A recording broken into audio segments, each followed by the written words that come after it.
It's not a question of if this will happen, but when. A single woman is going to signal some type of initiation of access, of availability to see what you're going to do. Women don't make the big jump with the question mark in their head.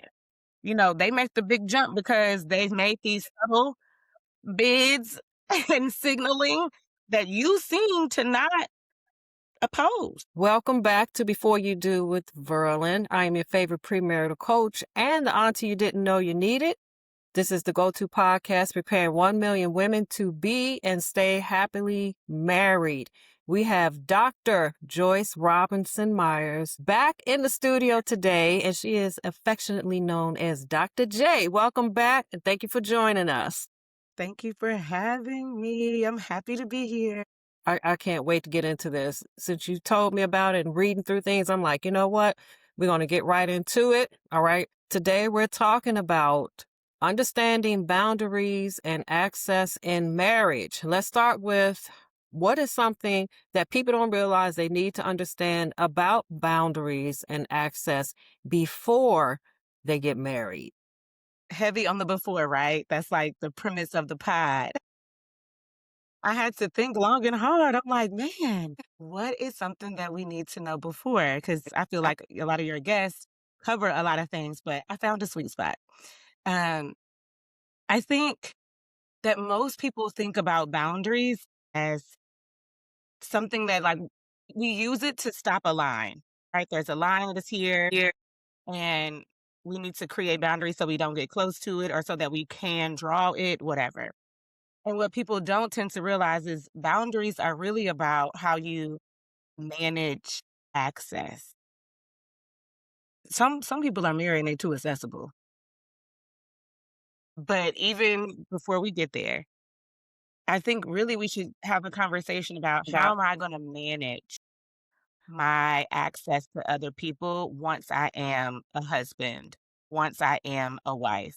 And I know your pod is meant for, or it's largely catered to women, but I think this topic applies to individual men, individual women as they think about being married, couples who might be deciding to marry. But I really thought about this when it comes to men, not because women don't need the exercise, but because in my experience, professionally, personally, it it is men who are supposed to be exclusive or committed or even more so married who struggle with this a lot or struggle with the fact that they haven't thought about it beforehand and put things in place before they entered into marriage or even in the engagement stage when it's time to really talk about how we want to set up and style what kind of marriage we will have and how will it kind of function and flow. And so I think people have like, marriage will give me the discipline. But marriage doesn't magically give discipline, right? It just exposes whether you already had it. And that could be a rough place to find out, oh, I might have bitten off more than I can chew, right? And so if you haven't learned to manage attention, attraction, availability while you're single, marriage is not going to teach you that.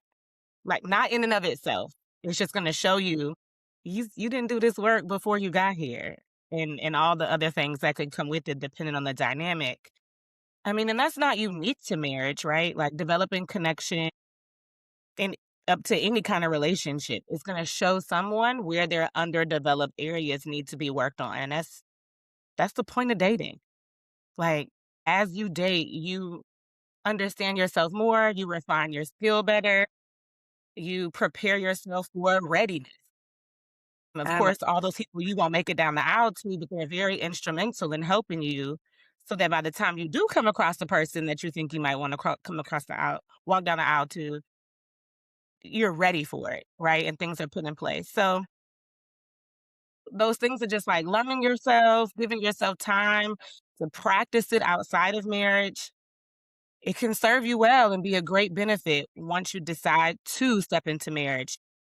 I like to call people who don't have any awareness of this and maybe too accessible or not know how to manage that kind of accessibility. I call it a misuse of access. I like to distinguish the misuse of social access versus the misuse of emotional access because those tend to be the 2 that get most people in trouble. But nonetheless, it's all a misuse of access. And I'm looking down at notes just so I can keep myself together, so if y'all see me look down, that's what I'm doing, but that's kind of my long-winded answer to that question. I get it. One of the things that I truly believe is marriage doesn't change you. It just makes you or exposes more of who you are. So, Yeah. like you said, if you're not already managing attention and all of that, it definitely is going to show up when you get married. Okay, so the next question. You talk about misuse of social access, right? What does that actually mean and why is it different from emotional or sexual infidelity? Oh, yeah, I think listen, when I'm working with couples, trying to get them to even separate that can be difficult because most people wanna just go straight to the cheating, right? Like, whether I'm talking about a couple who is working through repair because something has actually happened, or a couple who wanna be more preventative, they wanna go, like, straight there, and I'm like, "Wait, wait, wait." There are little things that feed that before it becomes that, and that's the behavior that we need to talk about. That's where the boundaries need to exist. That's where the parameters need to come from. That's where our definitions need to be created. So I'm going to answer this question, and I do want to remove what we imagine when we think about sexual affairs or infidelity, because that is important, that is real, but it's just a separate thing. And oftentimes, when I'm working with the couple, if I am able to have time with them before an affair or infidelity happens, which, of course, hopefully we can, this is what they're talking about. These are the things that kinda upsets a spouse or they had an intuition for, something was a little off, but they couldn't quite put their finger on it. It's those behaviors. So, social access is probably the most overlooked category because it feels harmless, it feels innocent, but also it's inevitable and it's normal. It's normal to just go out, at a bar or high school reunion or boys trip, girls trip, and you're going to have access to other women or other men when that happens. Again, I'm thinking about this more with the man who is exclusive or married and a single woman, because that's the dynamic that tends to happen the most often, at least in my experience personally and professionally. So I realize it happens in all ways, but got to talk to what's most common as a beginning conversation lots of times. But that's why it's inevitable, it's normal. People perceive it to be harmless. And so it gets overlooked a lot. It gets overlooked in the marriage itself. It gets overlooked in the premarital stage where we're talking about what's in and what's out, what's appropriate and what's not, right? Conversation, joking, compliments, small bids or connection or affection. These things tend to happen in social settings that are, for the most part, public. And people can take these things private, but they usually occur in public places at work, at happy hour, at a conference, at a ball game. That's kinda what I'm trying to set up for context. And so for the sake of this conversation, I think, like, those kinds of misuses are at best questionable or inappropriate, and at worst is the planting of a seed that leads to something more catastrophic later. This also happens one of the reasons this can be dangerous, I'll put it like that, is because now we leave it to how is that individual going to handle the interaction. And you shouldn't wait until it happens because it's going to happen. You are, and I don't make it a habit to speak to the men directly, but sometimes it just needs to happen. So I will definitely say, if you are a man who is thinking about marriage, you know you want it, you know you desire it, or you're a man who is currently you're married, And I'm talking to you specifically because the signaling mostly happens single woman to married man. So if you know that that's your reality or you want it to become your reality, it is not a question of if this will happen, but when. A single woman is going to signal some type of initiation of access, of availability to see what you're going to do. Because women don't make the big jump with the question mark in their head. You know, they make the big jump because they've made these subtle bids and signaling that you seem to not oppose. Sometimes maybe you even invited it or welcomed it, maybe even not on purpose. But the fact that you just are not aware that those kind of things can be happening can also unintentionally send those kind of signals.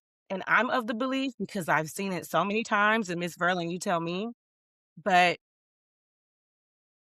the way that men like to indulge in the attention, the attraction, the availability of another woman, right, wrong, or indifferent. I'm not judging it. I'm just saying I know men like it, right?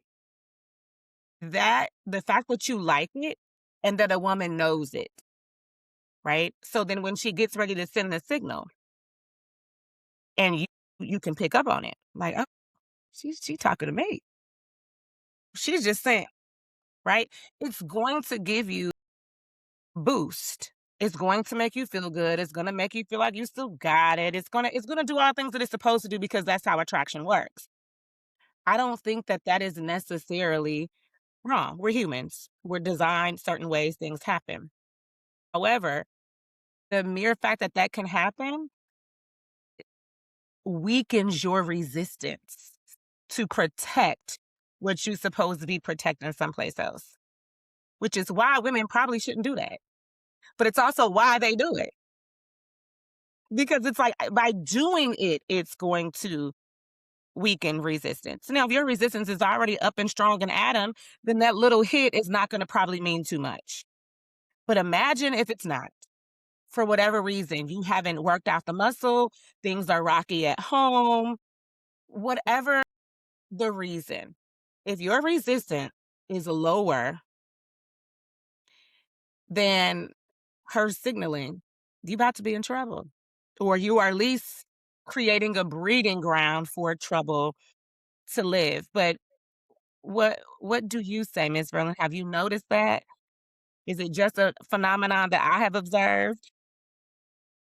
You are 100% correct. And what you're saying is it basically feeds the ego.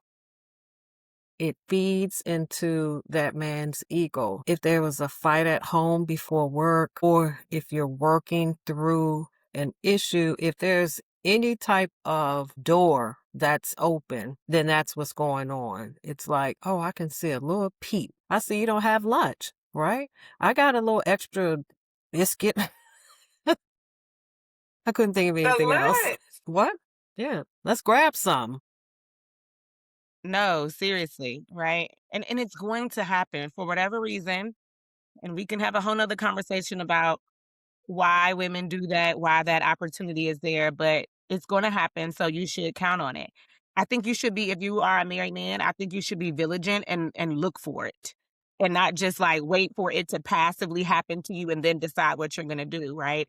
I think I posted on my Instagram and my other social media not too long ago a real time occurrence of this happening with Sterling K. Brown and his wife. And it was ever so subtle, but clearly he has practiced being able to read the signaling and the cues of women who are initiating access or some type of availability. In this case, I think it was more access, even subconsciously. I am not saying this to judge or frame that woman yet because I don't know the intentions. If I'm working with you and I know things are happening, then I do have judgment. But in just a regular conversation, I'm not gonna presuppose that I know someone's intentions. And in that little clip with Sterling and his wife, Ryan, I don't even know if the interviewer, the single woman in question, was conscious that she did it. But I know that Sterling caught it almost like instinct. And the minute she went to reach her hand and it was more outside of her personal space bubble and into his, he immediately, like on cue. So clearly, when you see that, this is a man who has not just understood that I need to shy away from the appearances of evil or that I need to manage optics. He understands the practice of it so much, being so observant and so vigilant that his body can move on instinct. Oh, you do this, I do this. I'm going to send no message to you, verbally, non verbally, what have you, that there is anything up in here for you to play with, right? And sometimes women can be bold enough or unaware enough, and sometimes it's not on purpose. Well, they'll do it right in front of your face as a wife, which is literally what was happening in the interview. The man's wife was standing right there, right? Did you see the clip? And she clocked it too, right? She made a little face. First, she looked at the hand and was like, "Oop." And then she made a little face at the camera just to communicate that I clocked it, but I'm not going to let it mess up nothing because my husband already checked it. It was just like beautiful nonverbal communication between a man and a wife that was so nice and tight that the nonverbal communication between a single man and a single woman and a married man, it just, I was like, oh, this is great. This is exactly what I'm talking about. Because again, it's appropriate to be at the award show. It's appropriate to be dressed up and looking like the nines. It's appropriate to even be talking to people there who are not your wife. But it's how those things are handled. So, yeah, that it can definitely lower resistance. And women, we are imaginative, and that comes with both blessing and burden. And so, if you don't actively oppose it and show that not today, right?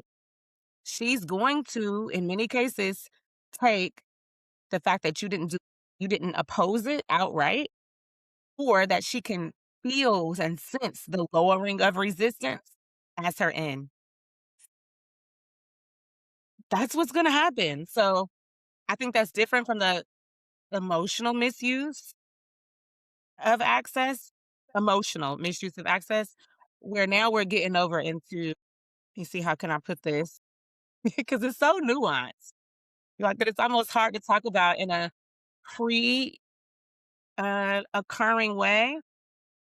But it's like I see this happen so much on the other end of something that you want to talk about it pre so that people can have an education around it. I'll say this, these instances can be a single instance and they could be compounding instances. A single instance can lead to an escalation that we don't want to happen, right? It doesn't take compounding events. It only takes one to actually pull it off. But in most cases, the escalation of events that we're trying to avoid are not happening in a single instance. It's compounding, right? And so even if you misused on the first instance, are you misusing again on the second and on the third? Because at some point it stops becoming subconscious. You might have gotten to a certain place in your subconscious, but then at some point it's like, okay, all right, right? Or even if it's for the guy, maybe not so much subconscious, but at some point it is not just as innocent or harmless as you may be claiming it to be, right?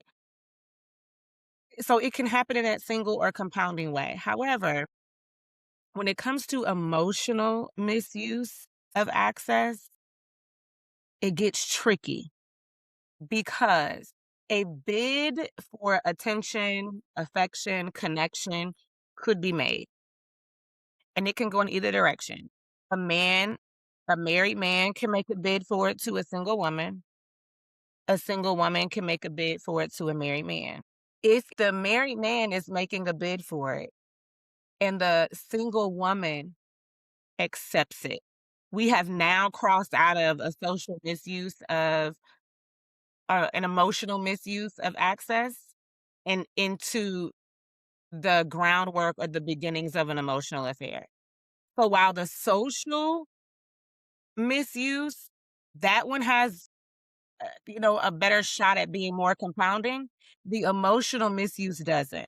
That single invitation or bid is almost like the only place where the misuse lives. Because the minute either one of them accepts it, now we're over into the beginnings of what can be an emotional affair, and misuse and affair, that's just two different things. Because if I make a bid for something and you accept it, that creates something new. That I now have the security, I have the knowledge that I can rely on you for this, that we do this thing, right? And so that is how we're going to end up relating. And maybe there's a phone call or two or some text exchange or two that's not quite a full blown emotional affair before it gets there. It's all inappropriate. And if your spouse were to find that, they're not going to care about the nuance, right? I get to create the nuance as an educator to teach you. But the offending party don't give a dang about no nuance. All they know is this hurts me. I feel betrayed. This is wrong, and you did it, and you did it with her, right? And this is the time where men like to really want to split hairs like nobody's business when it's their bad behavior up on the chopping block. When you had all the space to make new decisions, magically, deliciously, that splitting of hair wasn't there. It was all broad and general. And so it's interesting how humans move when they think they can get away with something and when something has been brought to the spotlight, right? So that is what I'm thinking of when I think of social misuse and emotional misuse and how they're different, and how the emotional misuse has a little bit more gravity to it because you don't have as much time to go back and clean up the plays before it's something that could possibly be bigger than you, or be something that your wife or your spouse doesn't just deem as questionable or inappropriate, but something greater than that. And then that's a real problem, because in my experience, in most cases, and you tell me, Miss Verlyn, but in most cases, questionable or inappropriate behavior, like those little things that are for the most part forgivable. Once we get outside of that, different women have different lines that they draw on if they gonna stay with you, how they're gonna engage in repairing you, how they gonna make you pay, or what they feel like they need to do for their own recompense.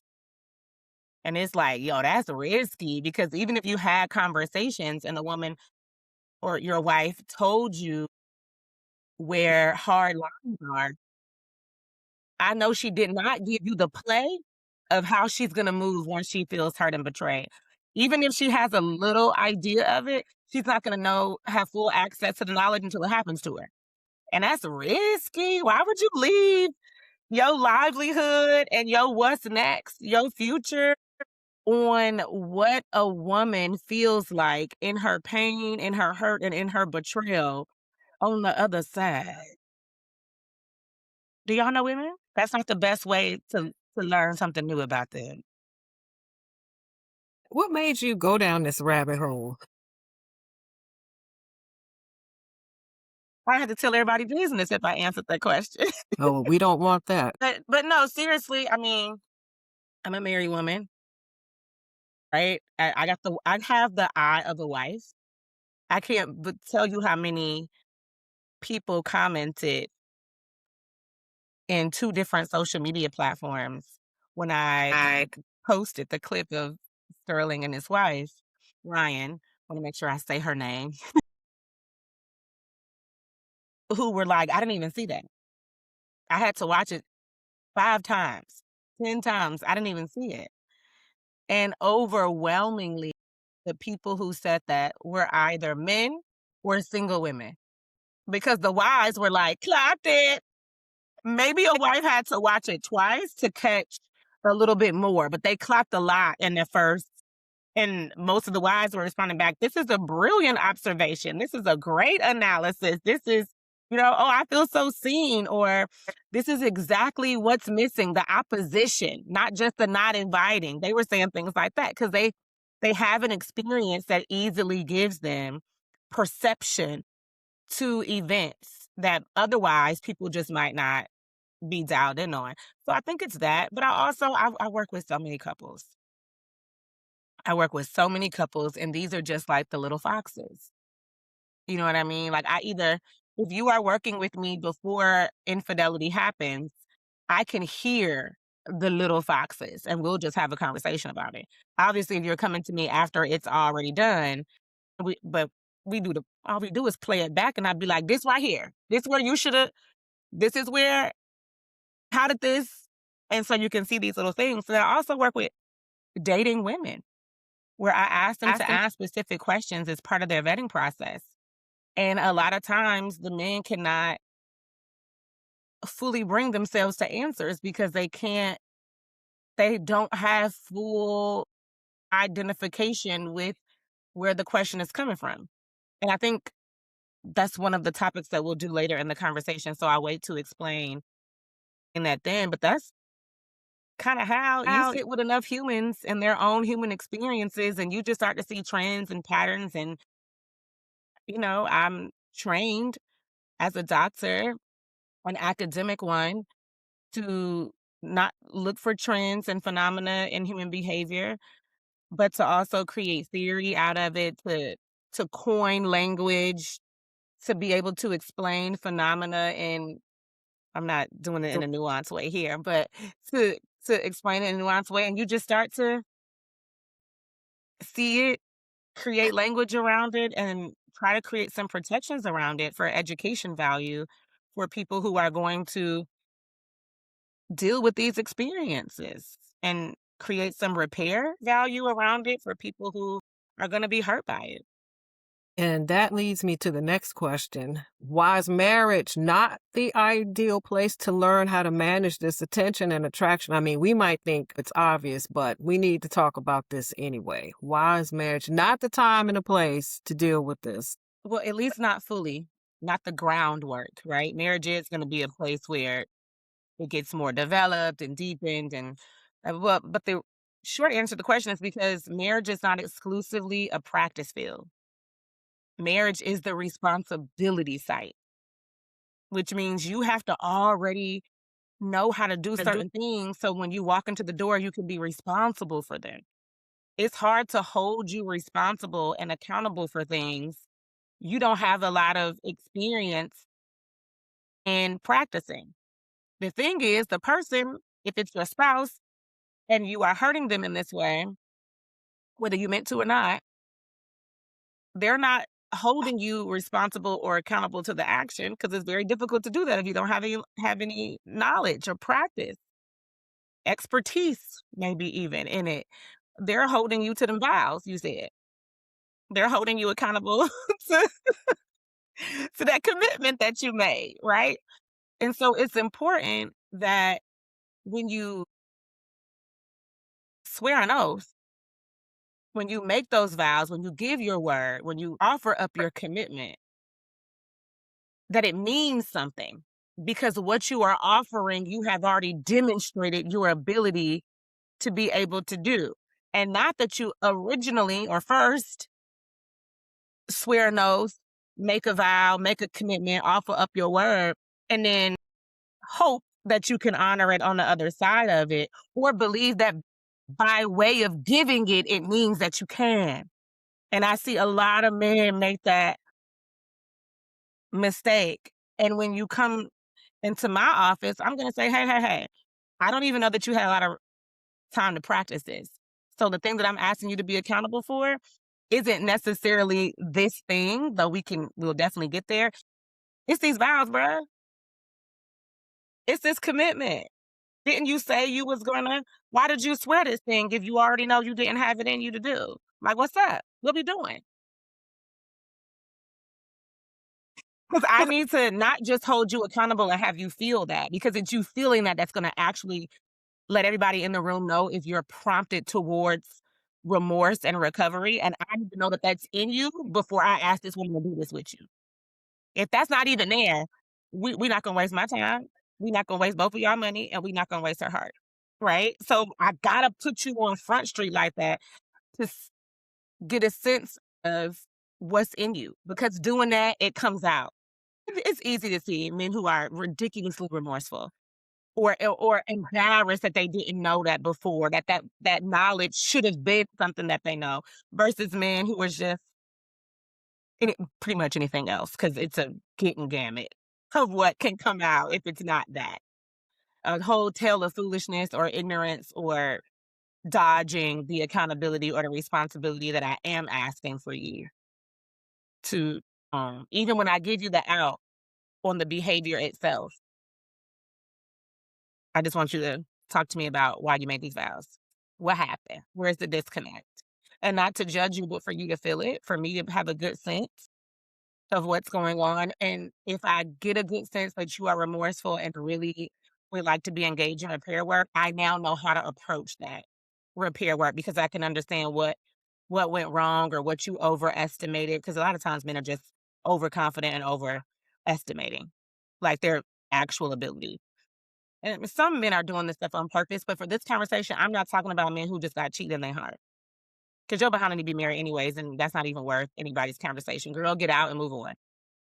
But if we're talking about things that are happening because of ignorance, because of oblivion, because of overconfidence in your ability to manage something, or you realized it in the middle and you were trying to clean it up, but it got bigger than you, or somebody found out before you could, like those types of things are what I'm talking about. Not innocent, but not malicious, right? I think I answered your question, did I? Okay. So when I say like marriage is a side of responsibility, in most cases, other people are relying on you, which means when you can't hold up to your word or your end of the bargain, you've impacted that many people's lives. And that's not fair.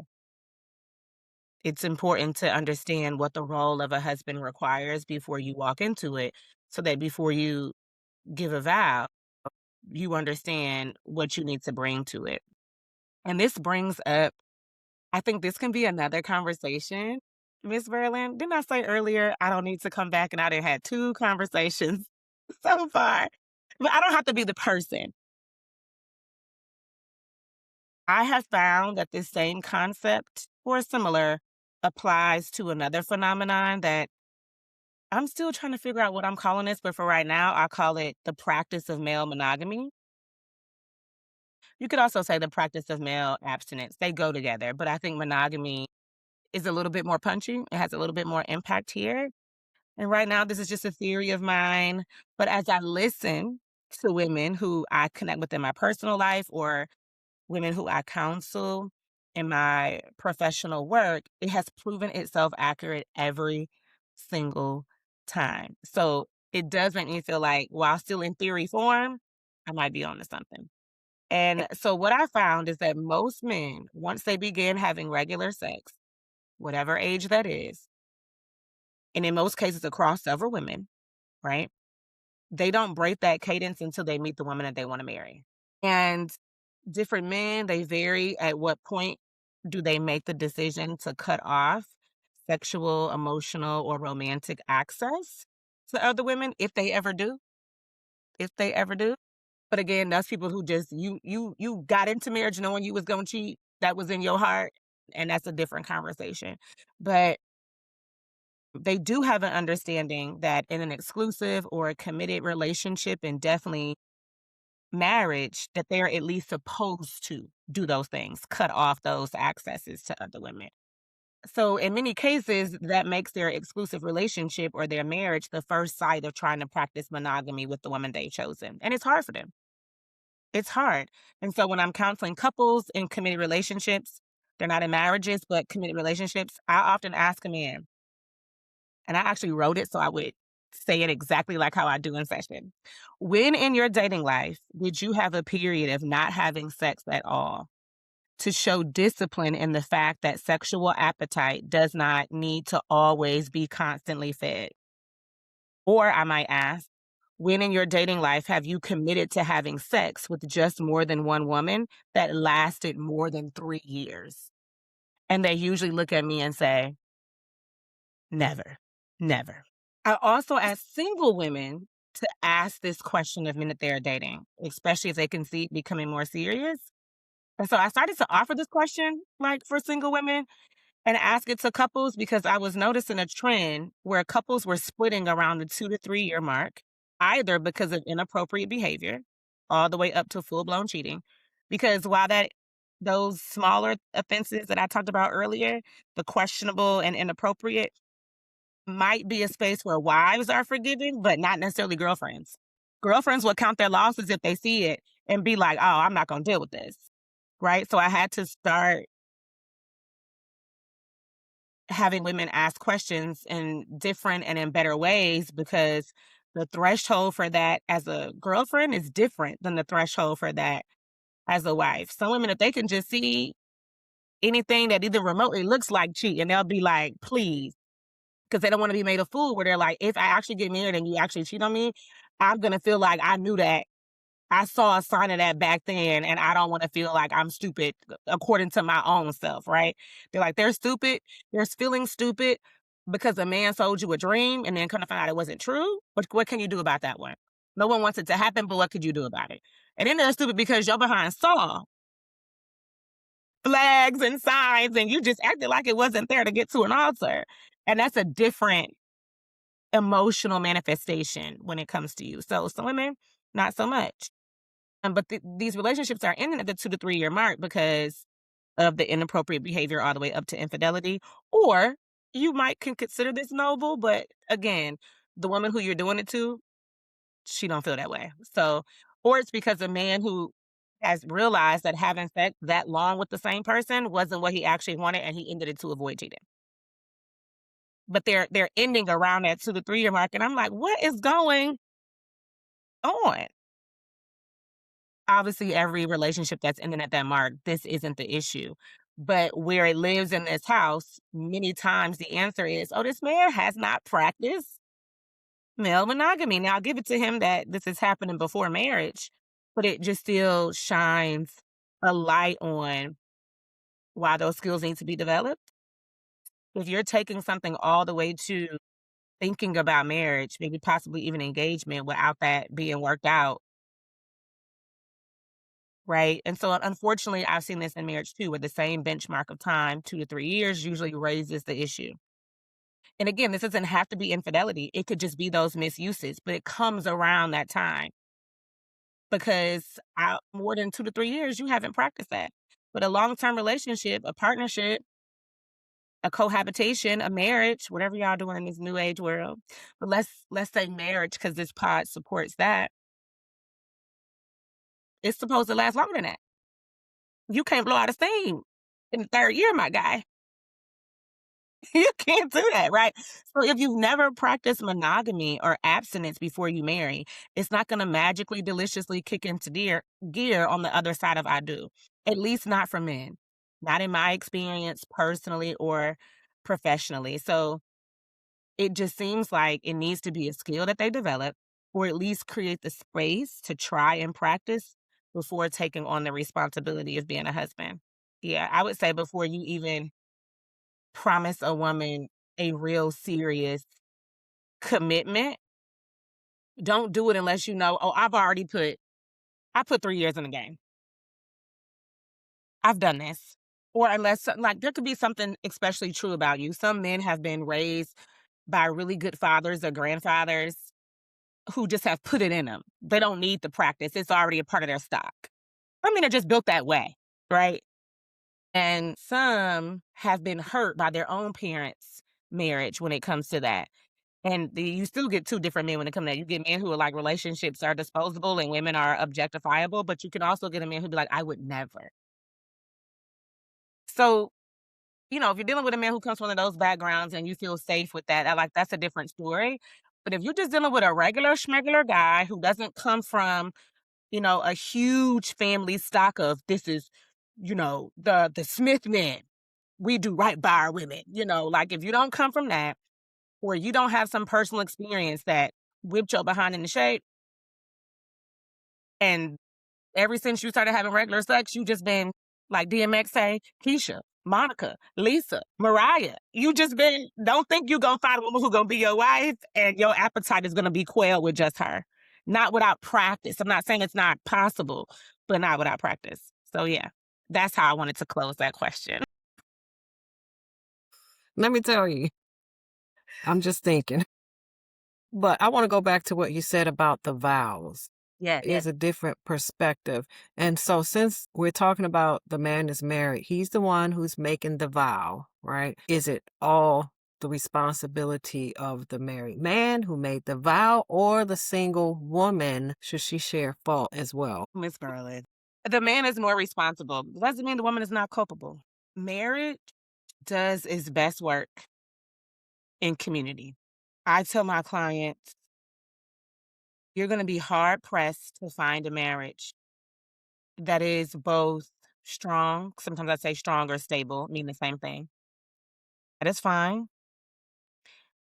and healthy. Sometimes I say safe, healthy, and safe. I'm saying the same thing because I like alliteration. So sometimes I say stable, satisfying, and safe, sustainable, healthy. Those are all the same thing for me. You're going to be hard pressed to find a marriage that has all three, and the marriage exists completely in isolation. That doesn't it that I don't like to use absolutes, but I don't know that that exists. When you see marriages that have, shoot, just one of those, let alone all three, it's being done in community. There are elders, there are accountability partners, there are friends, couples that we have certain conversations with. There is some type of counseling or therapy, or some place that you go to get maintenance and support of this relationship. It's done in community, right? And so if marriage and family are best done in community, then we do have to have a conversation about community ethics.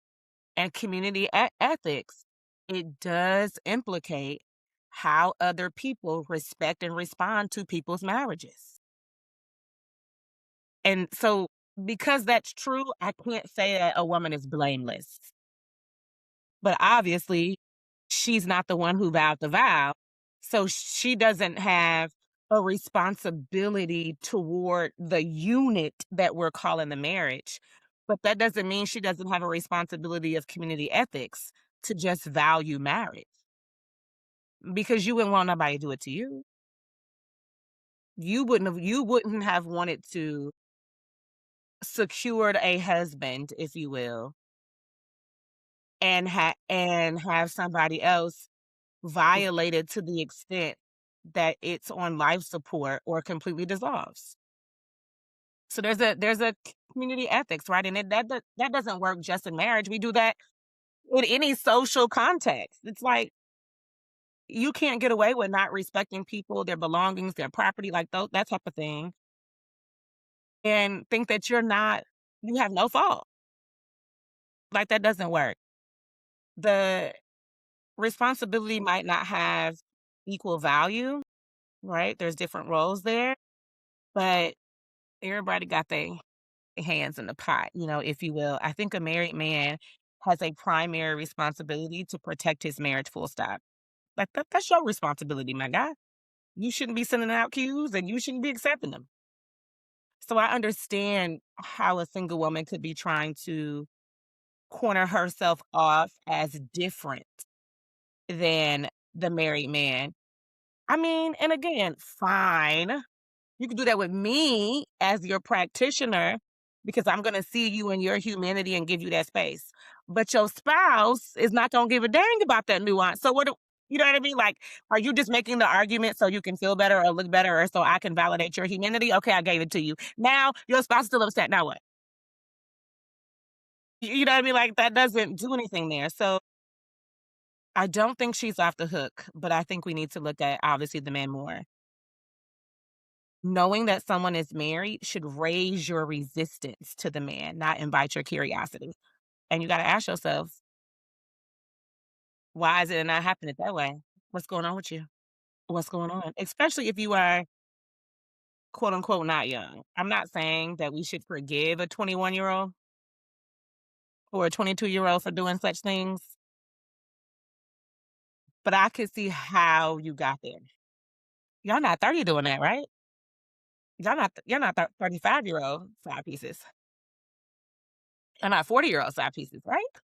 Because now you understand the real weight and gravity of people's lives, of playing with them, of messing with them. And what are you doing? That's one of those things. I don't know if you remember the Arsenio Hall show used to say things that make you go, hmm. Okay, so what's a simple way someone can tell, right, if a harmless interaction is actually crossing the line? Okay, this is a good question. I had to actually rally the support of some of my girlfriends who've been wise for a long time and go, okay, for educational value, how do I tell somebody, okay, this, that? You got to lay things out for education purposes. And so I'm going to give them their credit because I did not come with this alone. It was me and them. And I'm still developing this. But for now, I use a 3-question test, if you will. And I wrote them down. The first is, would you do it in front of your spouse? Would you do it in front of your spouse if you are the married person? I guess I could say it the other way, like, would you do it in front of that person's spouse? But again, I'm putting the responsibility on the person who's married. And in this context, we're talking about the married man. So, would you do it in front of your spouse? That's one. Two, would you voluntarily tell your spouse afterward? And then the third is, have, do you have to, or are you questioning whether it's appropriate? One of my girlfriends says, or questioning the rightness of it, right? Because the minute you got to start justifying, is it right? No, no, no. If any of the answers to those questions are no, then you're already on the wrong side of the line, right? Because we don't need to debate intent. Your hesitation alone tells you what you need to know. If for some reason you can't be like, of course I tell Verlyn. Of course she can see me do it. And I don't. And because those things are right, or because those things are accurate or true, I'm not questioning whether it's right. Like, if all of that checks out, then fine. But if you like, I don't know that I would do this in front of Verlyn. I'm imagining that your husband's here, right? Or I don't know, or I damn sure wouldn't go home and tell her I did it. Or on your way home, you trying to justify, okay, well, it wasn't all the way. It was, sir, what are we doing? So that's how I would answer that question right now. That's still developing. It could be a few more questions later. I try not to make things for educational value have be like more than 3 to 5 things because people can't hold it in their mind all at one time, and you need that value for people to actually be moved into action that creates change. You give somebody 21 questions, you know? But for right now, those 3 are working. People understand them.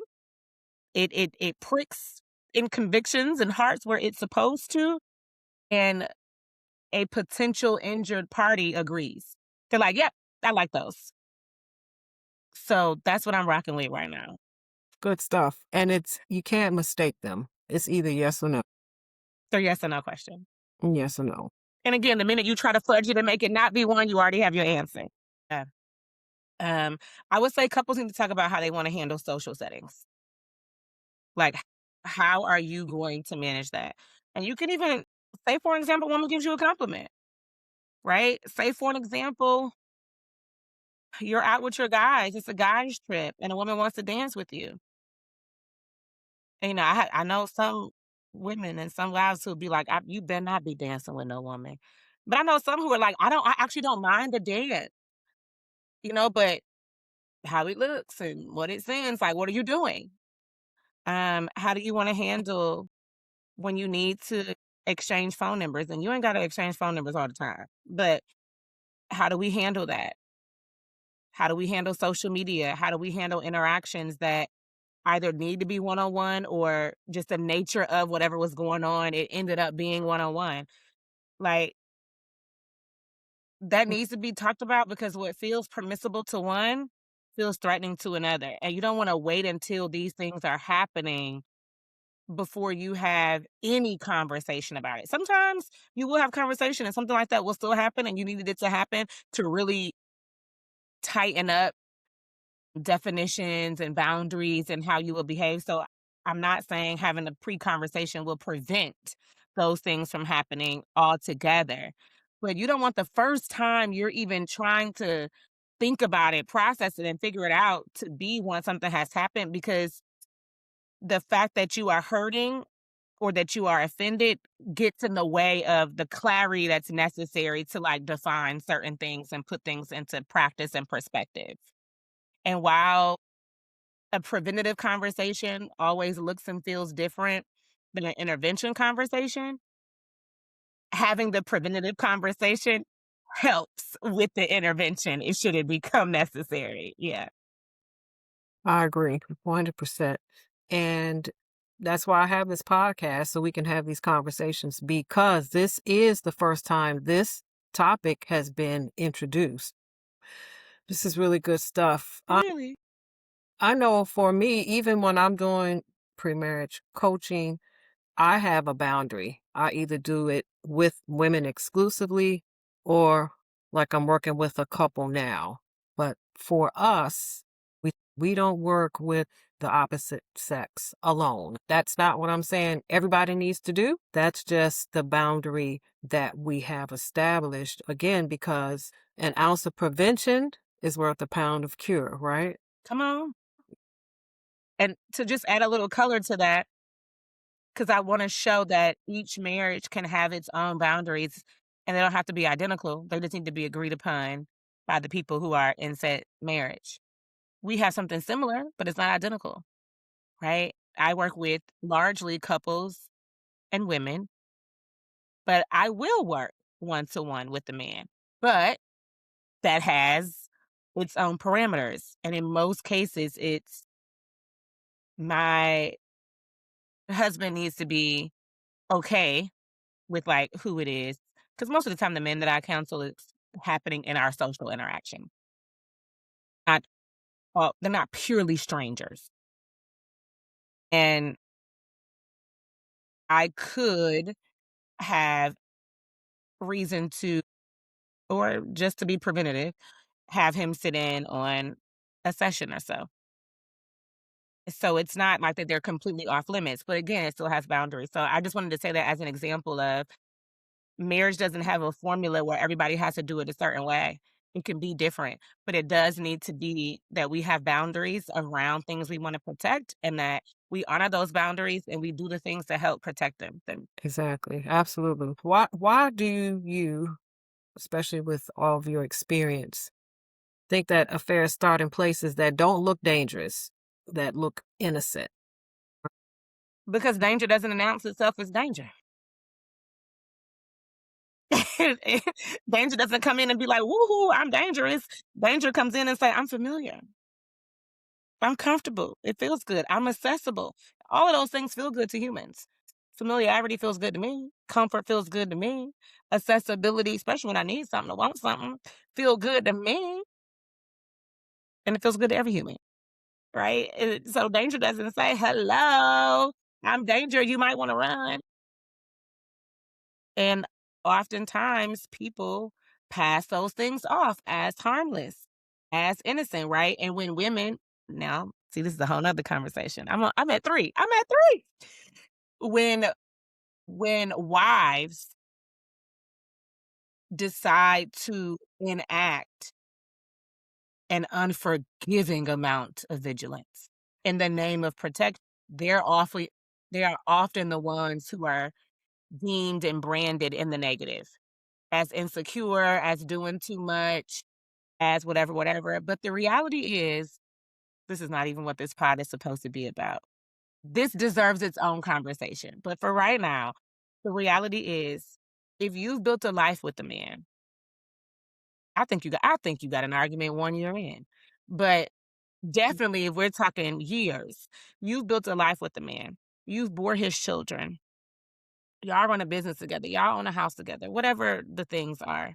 And a lot of who you are, what you have to offer has made him who he is. Everything in your physiology, it is not just some emotional insecurity. Everything in your physiology, you're not even in control of some of the protection that you want to exude and kind of like, right? And of course, you're in control of some of it, but some of it is very chemical, very biological, very physiological. Everything in you tells you protect it at all costs. And so that protection can look like who all over there? What's and that's not insecurity necessarily. Some women can be doing too much, but in most cases, it's not insecurity. It's protection and it's vigilant. And women are like that about the men who they have lives with and have sewn into, invested in so much, and about their own children. It's almost, I know I would need to speak to someone who's more well versed in science and things like that, but it's almost like it's identical. We say mama bear a lot, but the wife bear exists too. And that doesn't make her insecure. We would never tell a mother bear who gets emphatically protective about her children that she's being insecure as a mother. So telling wives that in that space, I do understand there are ways in which women can project their insecurity on their husbands and the things that they have going on that are not helpful, not conducive, and she needs to check that. But that's not what we're talking about. I'm talking about women who have righteous, necessary, protective vigilance, and it is being used to brand it as something else that is not because people just don't like that that's how she decided to show up, right? So she can sense that danger before y'all even know it's danger, before y'all can even see and be like, absolutely not. And she's not to be branded crazy or insecure because she feels that or because she decides to say something about it. And guess what? When she decides to say something, you don't know how that's going to roll. Do she say something to just you and it's private? Does she check that other person? What's going on? Right? I have a girlfriend who's like, you let a woman come over here and to go straight to my husband and talk to him and don't say anything to me. We buy on site. On site is going, what are you doing? I'm sorry. What's up? Who are you? She might not decide, oh, this is gonna be a private matter. I'll talk back to my husband in the car. Because when you enact behavior that causes people to become naturally defensive and protective over their resources and what they built, you don't know how that's gonna look. You don't get to on the other side of that be like, well, that should have been a private conversation in the car on the way home. Well, maybe it should have, maybe it could have, but that wasn't the instinct at the moment. You could have just not did that, and then you wouldn't have had to f around and find out, like the children say. So that's why, because danger don't ever say I'm danger. Yeah, yeah, you're right. It doesn't announce itself. I like that. Okay, so as we're winding down, what should someone ask themselves? Wait a minute, I want to go back. One thing I always say is it has nothing to do with insecurity or it's not personal, and that is boundaries are set to respect, reflect, and protect your marriage. It ain't about you. It is not personal. It's about that. Okay. Now, what I should love someone ask that. themselves before accepting attention from a married person? So now we back to the single women. In this conversation, right? Like, we're back to them. And I think a useful starting question in that kind of dynamic is, what am I hoping happens here? Right? And I tell my husband often because he'll ask questions like, "Have you ever or do you know?" And I'm like, "Listen, I know almost every kind of woman. I don't think you get to be a woman of my age. I'm 40, and you haven't ran across every kind of woman, or just about whether they are your friends, whether they're in your family, whether they've been a part of being in social groups, associates, or whether your relationship or your marriage has been the reason you've had to learn about different kinds of women." So, yeah, I've had conversations with women who are like, "I think I want a married man," or "I'm talking to this guy, y'all, but he's married," or "I'm a side piece." Just come out and say it, right? Of course. What woman over a particular age doesn't know that kind of woman? I'm not saying she's your best friend or your girlfriend, but where you don't know her, or at least knows that she exists, right? And so when I happen to be having conversations directly with someone who's entertaining it, thinking about it, engaged in it, and they are talking to me, right? I'm like, what are you hoping happens here? Like, that's where I start.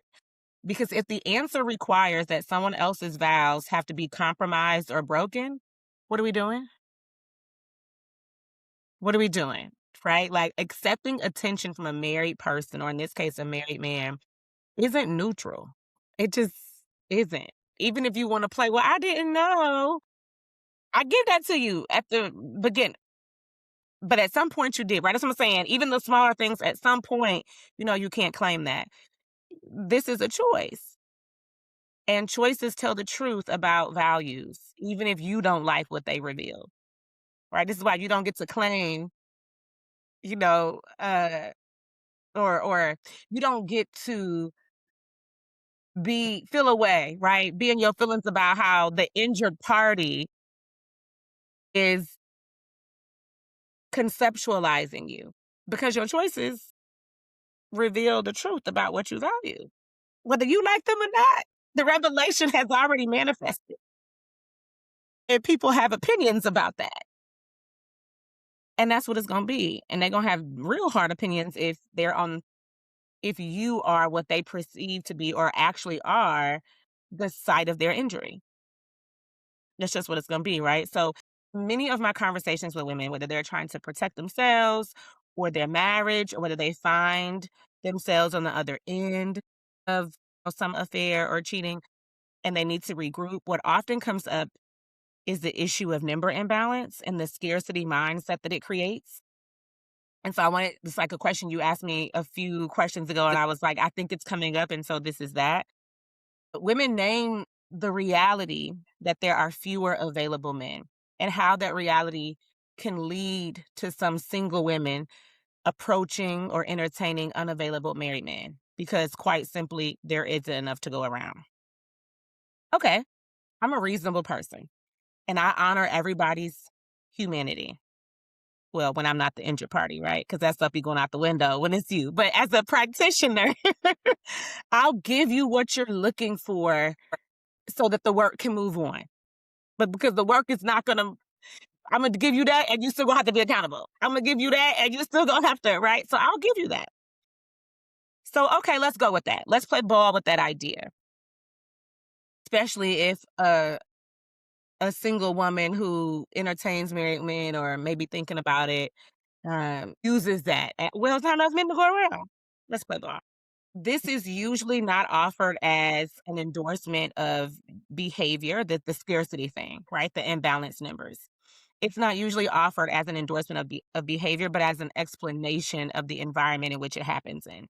Okay, so no one is saying because the numbers are low, that justifies inappropriate behavior. But when inappropriate behavior comes up, sometimes people use it as like a factor, in the making.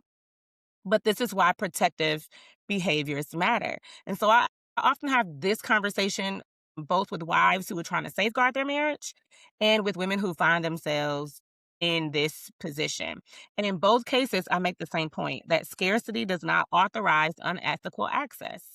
Right? Many women will justify their behavior with familiar lines of, it's not my job to protect a man's marriage. I'm not the one who took vows. That's on him. I'm single. If he steps out, that has nothing to do with me. And this is where the conversation returns back to the community ethics, where it's like imbalanced numbers, they do describe a condition, but they don't justify behavior.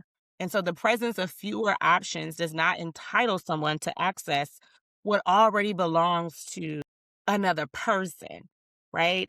And then if I'm talking to, let's call it the other woman or the potential other woman, a conversation has to be had, and I'm a little full throated with it, where I'm like, people often ask about sharing, man sharing, it's called in academic literature, particularly in light of these imbalances, this number being off. And I want to be clear, I don't have an issue with plural relationships or plural marriages in and of themselves. In fact, when you look strictly at the math, ethical plural arrangements can rebalance dating markets. It can even give women some leverage. But a single woman engaging in inappropriate behavior with a married man who is in a monogamous marriage doesn't support that model. Like, you're never going to be able to use that with me. If you don't mind sharing, it's men who both desire and have the ability to put your behind in a plural marriage, and it will give you exactly what you're looking for. You still get status, you get position, you get to be claimed, and you get to share, since apparently that's what you like to do, right? But if access requires secrecy, any practice of any form of deception, because y'all like to get cute, right? any of it, from misrepresentation to manipulation and everything in between, or boundary erosion, right? We talked about boundaries earlier. Then what's operating in the heart of both that married man and that single woman is not the ethic of sharing that we see in plural relationships. It's completely something else, right? I support daters and couples who choose ethical non monogamy, heavy on the ethical, right? Ethical non monogamy allows for consensual sharing where parties know, they agree, they participate without deception. I mean, that can be all the way up to different kinds of plural marriages. But in that context, sharing is not moral failure, right? It's a negotiated structure. So what I reject is covert sharing, where parties are unaware, secrecy is required, where access is gained through manipulation and other crazy means, and where the end goal, because most women playing the side piece or thinking about it, the end goal is still exclusive possession. It ain't sharing. You're holding out a position trying to claim another one, right? And that's usually what it is. And so that's not sharing, that's theft. That's not sharing, that's stealing. And I know we have these things in our culture. Well, if you can't steal a man, he was never your. Y'all stop. What are we doing? That's like me having my laptop in my car. You break into my laptop. You break into my car and get my laptop and telling me the fact that you could practice unethical behavior, illegal behavior, the fact that you decided to do that, and that was your only means to getting my laptop from me or securing a laptop from yourself, that it was never my laptop? What are we talking about? You shouldn't have left it in there where I could see it. I mean, shoulda, woulda, coulda, but you also could have practiced a community ethic. And if not a community ethic, a sisterhood one. And if not a sisterhood one, just the good old don't do to somebody else what you want to do. You can make it be selfish. I don't care where you generate it from. Be moral, be righteous, or own when you haven't, because we all got isms and schisms and flaws. We all fall short, if you will, but then we own it and we get into repair. You gotta, make things right. So this idea that women enter side positions, do so content. Eh, I know a woman or two where they're like, "Oh, I would never want to be nobody's wife. Like, I just want to occupy this space," and so they are not looking to be elevated. But it's still, the motivation at that point isn't in question. The behavior is still off, right? And so most of the times, though, these women hope that secrecy will turn into selection. And once again, our choices tell the truth about our values, whether we like what they reveal or not. And so those imbalanced numbers, they don't force people to steal. They only reveal who are willing to. People don't like that. 'Cause it feel like insecurity. It feel like you're doing too much. But vigilance, not paranoia, right? Like, don't get crazy, but vigilance. The habit of asking, if I'm that married man, the habit of asking, does this protect what I want to build, or does it put it at risk? That's the type of vigilance that I'm talking about. That you ask yourself that question. Does this protect what I am building or what I want to build, or does it put it at risk? Right? Because, have you seen the social media streets? Men are supposed to be logical. They supposed to be about the facts. They beat up on women for being emotional. Okay, well, if y'all so logical, if y'all so factual, does it make sense to engage in behaviors that put things at risk that you won't, that you have? Be logical, my guy. Be logistic. Cause engaging in inappropriate behaviors with women who are not your wives, that's real emotional. That's about as emotional as it gets, especially when you start doing all kind of semantics and word salads and all kinda emotionality to duck and dodge what it is or to try to say that what it is it's not that.